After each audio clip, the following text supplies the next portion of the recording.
I know because I speak so much. You speak so much, sooner or later you put your foot in the mouth and you say something you shouldn't.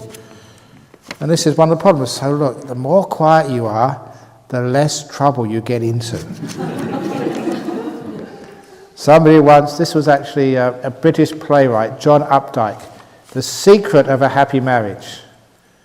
Secret of happy marriage is when you are wrong, admit it. When you're right, shut up. If those of you who have been married, you probably agree with that. Because a lot of times, you speak and it just makes matters worse, so just be quiet.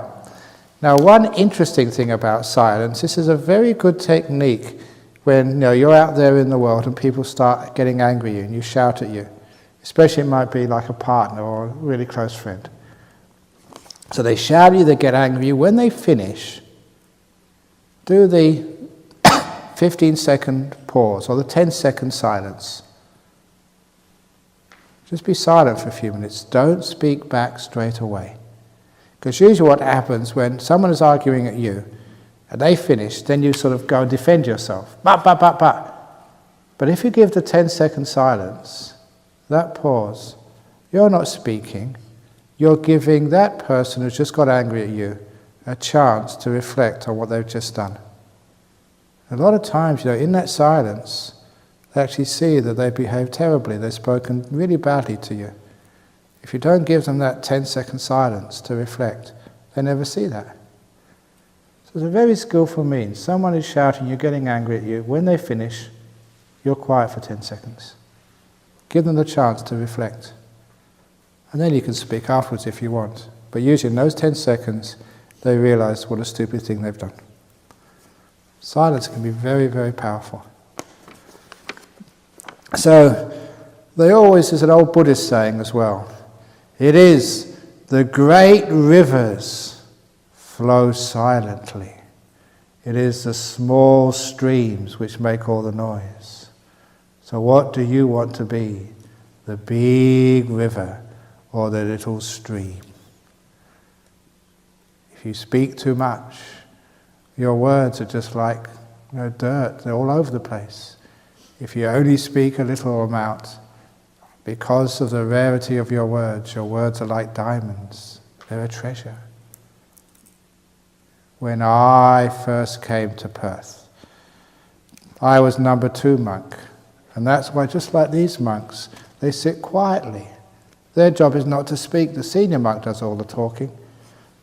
So Ajahn Brahm would give all the talks, would answer all the questions. I was just his attendant. Then after about 9 months, he went to Thailand. So I was the head monk, so I had to speak.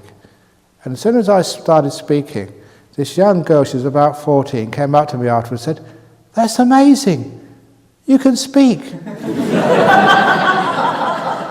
I thought you were brain damaged. She said that. At first I laughed because I was quiet and silent. She wasn't used to a person sitting quietly. And it wasn't brain damage, it was just restraint and peace. It's nice being quiet. So there's huge amounts of benefits in silence. So when you go out, back into the world, don't speak so much. Restrain. And number 1, you don't get into so much trouble.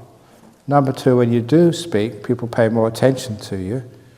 And number 3, you give other people a chance just to reflect on what they're doing. Then at the end of this retreat, just usually at lunchtime on Sunday, I give people free permission to talk. You don't have to keep the noble silence anymore. You know what happens? People, no, I don't want to talk. It's much more fun being silent. That's why I do that little trick. You can if you want to, but actually I don't want to.